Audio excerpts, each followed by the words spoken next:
Hello and welcome to Rajya Sabha Television with me, Frank Pereira. As the Reserve Bank of India continues printing cash to replace demonetized notes, any unclaimed amount can theoretically be claimed as a windfall gain to the government. In practice, though, deploying such gains immediately will cause disruption in the financial system. RBI will have to take a long-term view on how to deploy any such gains, whether by infusing into the banking system or paying the government through dividends. The central bank and the government have yet to calculate how much that gain will be. With the demonetization of 500 and 1,000 rupee notes, some 14 lakh crore rupees worth went out of circulation. The RBI is printing new notes of 500 and 2,000 rupees denominations. However, for a number of reasons, including that a lot of the notes withdrawn were counterfeit, a certain amount of notes will be unclaimed. That portion will be a gain to the Reserve Bank. On this edition of The Big Picture, we'll analyze if the expectations of windfall gain for the RBI as a result of demonetization are still valid.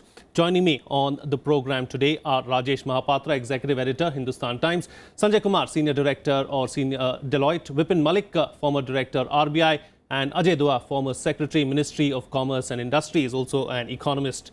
Sanjay Kumar, I'd like to start with you, of course, and ask you, will the RBI see a windfall gain as a result of demonetization? The views are divided. Some people and some of the ex-RBI governors have said that it may not be possible because as this money is likely to be the contingent liability and may not really get into the as dividend as many of the people, the government is thinking, or many of the commentators are thinking. So there are divided opinion. Nobody knows how it will happen, but certainly there are issues on that. And one big issue is that how, if it happens, whether it will happen this year or it will happen in subsequent years. My guess is that it will not happen in this year. And of course, we'll have to wait and watch as to how much it comes. Till now, it's 8.44 lakh crores that has come. Government is thinking that it will be at least 11 lakh crores and 2 to 3 lakh crores will not come into the system. So while we are still debating as to how much will come, because now the numbers had jumped from, very soon to 8.4, but now you'll see a little bit of tapering off also, because whatever had to come, it has come. Government has brought the bill also to declare the unaccounted money. So we need to wait and watch for some more time before we see the more appropriate results. Rajesh Mahapatra, say for instance, even 2 lakh doesn't come, 2 lakh crore rupees does not come back into the banks. Would you still say that the exercise has been worth it? No. See, when you pose the question whether the exercise has been worth it, you have to look at what the objective behind the exercise was. The objective behind the exercise was that this would curb black money. Has that happened? I don't think so, because the premise is flawed. Only a very small proportion of the black economy is held in cash. And on top of that, I think the government seems to have miscalculated. It had probably expected that it would get a much higher share of this 14.2 lakh crore going destroyed. That doesn't seem to be happening. I would say, I won't even say 3 lakh crore, because by November 24, the number was 7 lakh crore. We have added 1.5 lakh crore in just about 7 days. There are money to come in from government utilities, there are money to come in from petrol pumps, there are money to come in from NRI deposits, there are money Let's to not come forget in from the income declaration scheme, which brought in 65,000 crores as well.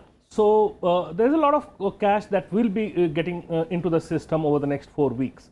I won't be surprised if not more than 1 lakh crore returns to the system. So even if this 1 lakh crore rupees comes into the system, Vipin Malik, how do you see the RBI deploying this money? Let me correct the figures, because I feel that the figures, the total as on 4th November, the total issue notes were 17.74 lakhs crores. Out of that, 86.5% of that was in 500 and 1000.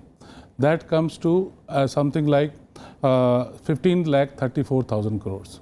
If you that is the currency which is going to come back. Out of 15.34 lakhs, 28% is the black money, 23%.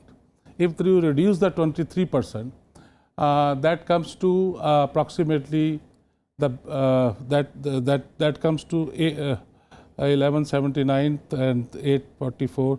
Balance money to be deposited in next 30 days will be 3,35,000 crores, which is a shadow economy or black economy. That is the figure, and we have 30 more days to go. So 3,35,000 crores. But there are in 844 lakh crores, there are some withdrawals also of 2,50,000 crores already made in 2,500 and 100 of notes. So the biggest advantage, you see, there is no windfall gain to RBI. Let me be very clear.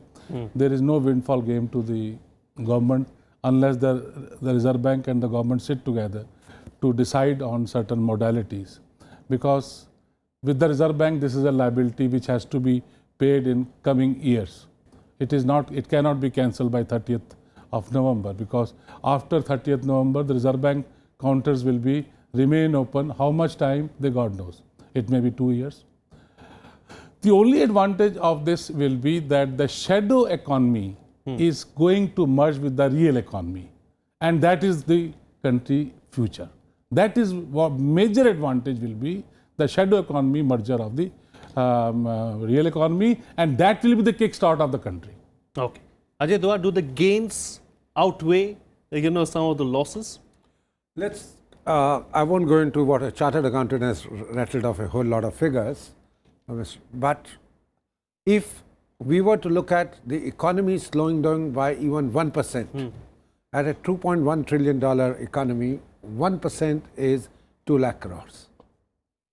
If the economy loses generation of 2 lakh crores, vis-a-vis that, we have to see how much of so-called black money, grey money, which is going to be out of circulation, plus how much money would come to the government's kitty, not from the Reserve Bank, because the Reserve Bank certainly, to my mind, has a contingent liability which it has to provide for.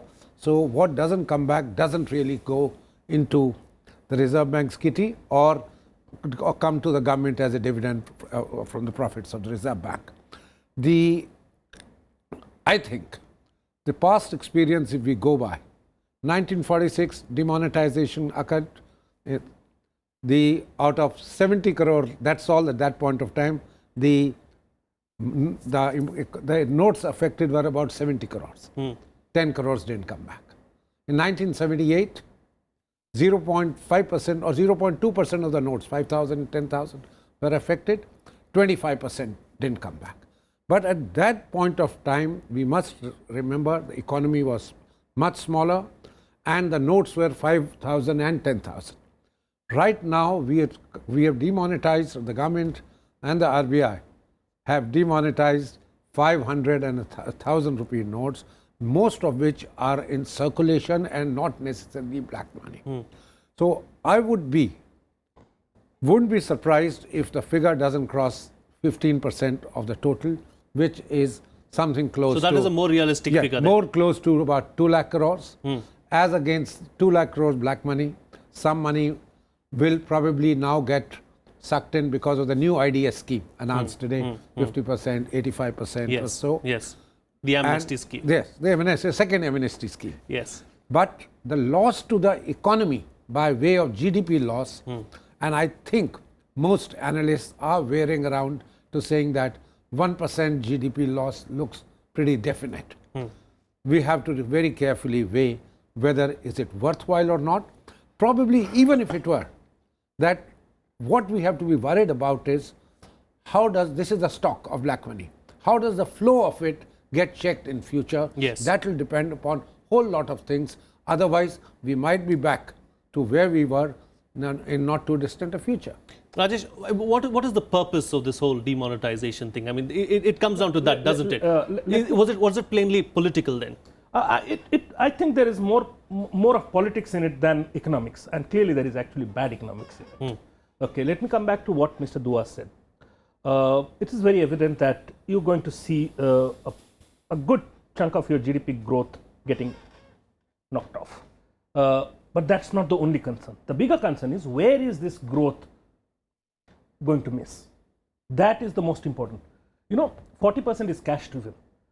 The informal sector, which drives on this, has come to a standstill. And the informal economy is your biggest employer.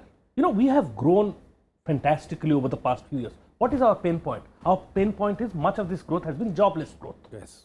Okay? And at a time when we should be thinking about reversing that trend, we have actually done something wherein we have accentuated. A friend of mine wrote, and I think very rightly he pointed out, what you are eventually doing, you are taking out your informal proprietary capitalist of the system and creating space for your pinstripe capitalists. Okay? That's not going to help you in the future. That's not going to help in the future. And that is, I don't have to say it. It is vindicated by none of the big business houses, none of the big corporate houses. Everybody has come ahead and welcome. And let's take a break. We know where the black money is.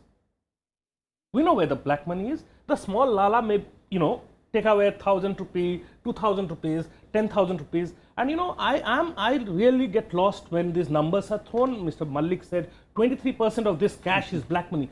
How do you know this? No one knows. How do you know this? There is no let him answer. Let him answer. There is no estimate on black money. Let him answer. There is no estimate. There is no way to estimate. Since you took his name, let him answer that. Vipin, Malik, would you like to answer that question? You see, there are a couple of committee reports. One Reserve Bank committee report, CBDT committee report, and there is a independent organization called NIFP. So that is also given the report. All these reports, if you see together, they say that 23% of the cash economy is a economy which is in a black economy. Is it black or is it unaccounted for? Unaccounted for. So unaccounted for is also that a tax is not being paid on that. That is what I call unaccounted for or a black, whatever. I think it is very important for us to understand these things. You see, an economy that is informal does not make it a bad economy. Okay? I mean, we are a developing country. We are not an advanced capitalist country where every aspect of economic activity can be that's accounted not for. necessarily black. Indeed. No, that's why we have taken 23%. Hold on. Let's take the discussion forward now. Yeah. Let's bring in another aspect as well. Now, a case is going to come up in the Supreme Court regarding this next week. December 4th is the date. Yeah. December 2nd or 4th? I think December 2nd or 4th is the date that has been set aside to hear this case. One of the things is the fact that an ordinance was not brought in to pass this. So, I mean, will it stand in court? What's going to happen? I'm not sure. One cannot preempt. See, in 1946, there was an ordinance. In 1978, there was an ordinance. In 2016, there is no ordinance. It's an executive decision. See, I would like to preempt what a court might say on the subject. And but is it constitutionally correct? Some people feel it is, and certainly all those in the government and the RBI definitely think it is. Let's not go into the legality of an issue or matter which is, I say technically is today sub judice, because the court has taken cognizance of it, and I wouldn't like to comment on that. But the fact of the matter is the inconvenience cost down the line for lack of what Dr. Manmohan Singh called a monumental management disaster. There is something, rings that, truth in that. The preparation which should have been done to minimize the discomfort. When I say discomfort, it's also discomfort to the economy, because it had preparations been made, adequate ones, then we would not have seen such a loss in the GDP as is now being anticipated. Probably then the two were worthwhile. The cost benefit which you talked about, the deal. Whether it was possible or not, secrecy and all those kind of things, but this was always required to be secret. It could have been managed. I think we have reached a stage, apart from constitutionality of it.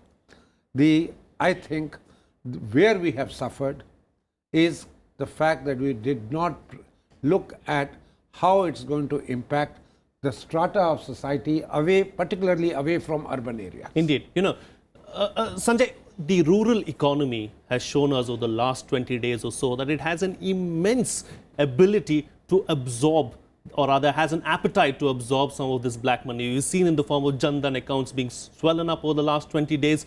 So, all these things are happening. So has the government realized that somewhere down the line this is not working, and that's why they've announced this amnesty scheme as well, so that, let this money come to us in the form of 50% or 85% rather than being routed and the government getting nothing?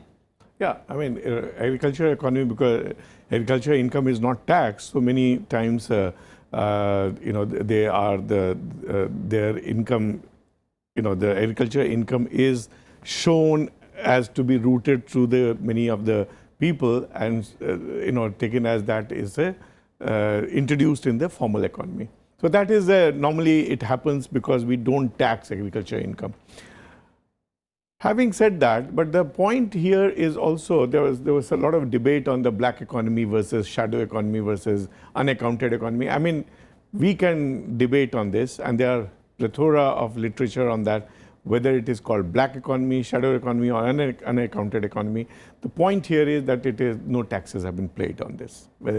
And so you can take any name, but it is basically the taxes have not been paid. Having said that, Mr. Malik talked about 23% of the economy. I was, before I joined Deloitte, I was in the IRS, and I was part of the CBDT expert committee on black money estimation.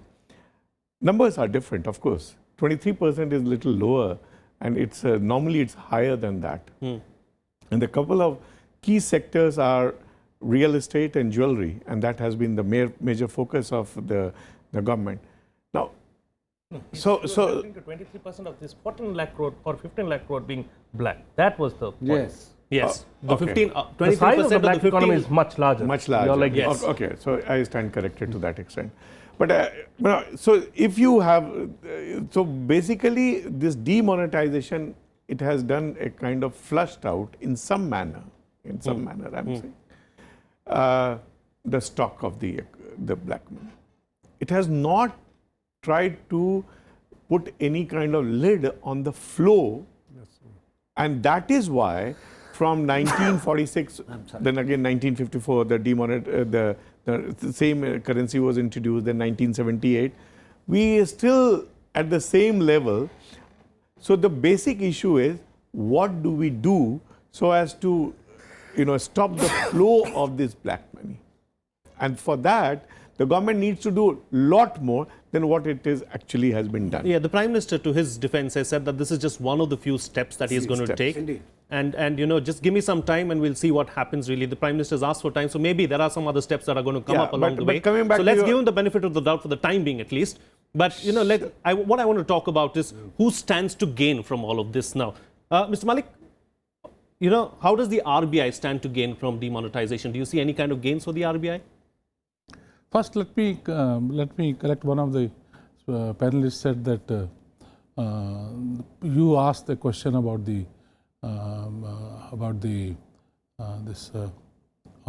who has the power to issue the notification. It is the RBI Act, Section 23, 22, 23, and 24, and that is, you see, RBI has 4 functions. Out of the 4 functions, one first function is the designing the currency, printing, designing, and issue department issues that, and distribution of that is one of the major functions of the Reserve Bank. There are other 3 functions also. I am not going into that. So that is what I want to clarify. Then Banking Regulation Act 1949 also say that RBI in the public interest can pass and give any notification, and that's why these notifications are coming. So I'm clarifying on that point. Now your question was on that whether RBI will get the windfall or not.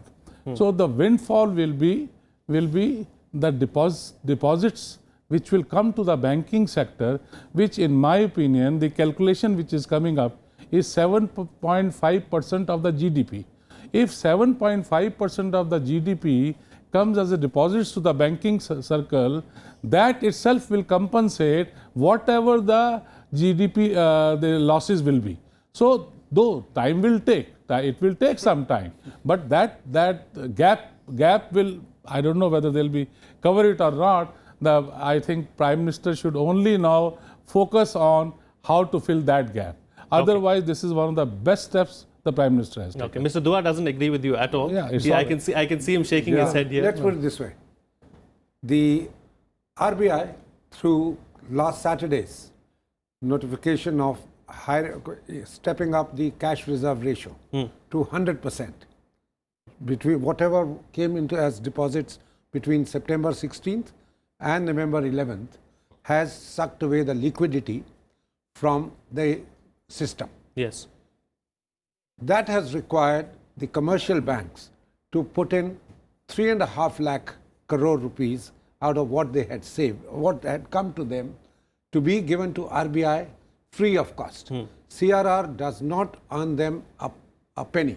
Yes. But they've had to break mutual funds, all by way of commercial paper, etc., in which they had invested as soon as the money was coming, and they've had to take part in the raising of the money, which RBI auctioned at 6.37% one tranche, and another 2 lakh crores at 6.74. The cost to the economy or the banking system actually has increased several fold. The banks will now not only be able to not lower their rates, their valuations in the market, stock market, have gone down, and on the other hand, this has led to the highest possible yield on the bonds. So are you saying there are no gains? No, I'm saying where are the gains? The gains have gone to the RBI, which has stepped up the CRR. The CRR, they say it's going to be effective till December 9th, when the RBI's next policy review committee meeting is. We've got 4 minutes remaining, so I want to look at the positives. Yeah, I want to look at the positives. And it will benefit the government for sure. Yes. So how will it benefit the government? How does the government stand to gain from this? By way of taxation, the money which has been coming to deposits, the government will be collecting a fair amount of taxes on this when the people are not able to explain it otherwise. I don't rule out a banking transaction tax. Yes, and absolutely, I was coming to that. Like this STT, now there might be a BTT on it. Yes. There would be extra money which the RBI has, if you take RBI as a governmental function, RBI would have made money. That may come back to the government by way of dividend at the end of the year. But the banking sector as a result has become weaker. If you look at RBI also as a part of the banking system because of moves like this. Okay. Sanjay, how does the economy stand to gain from this? Economy will certainly take a knock, because there will be not so much of consumption. People are still, whoever has cash is just holding on to that. So there will be some impact on the economy, an adverse impact. And to what extent it will be, that's something that we have to wait and watch. But we're already getting some numbers, 0.5 shaved off. The confidence in the economy or the economy rating has come down. So those are some of the issues which will impact. Another issue will be the confidence in the currency. That will be something which will take a long time to come back, because if we are thinking of a world-class economy and we want to play a role at the world level, then this is a very, very important thing. And on that, we have gone in the other direction. Okay. Rajesh, the common man has been behind Prime Minister Modi right from the beginning, saying that this is a wonderful move. We are willing to stand in the lines. We are willing to go through this pain for larger gains. How is it going to help, or how is it going to gain for the common man? I think in the short term, the biggest beneficiary of this is Prime Minister Modi and his party. I think people are on the ground believe that, because for them, their imagery of the black money or hoarder is the Lala, is their immediate employer, is their immediate exploiter.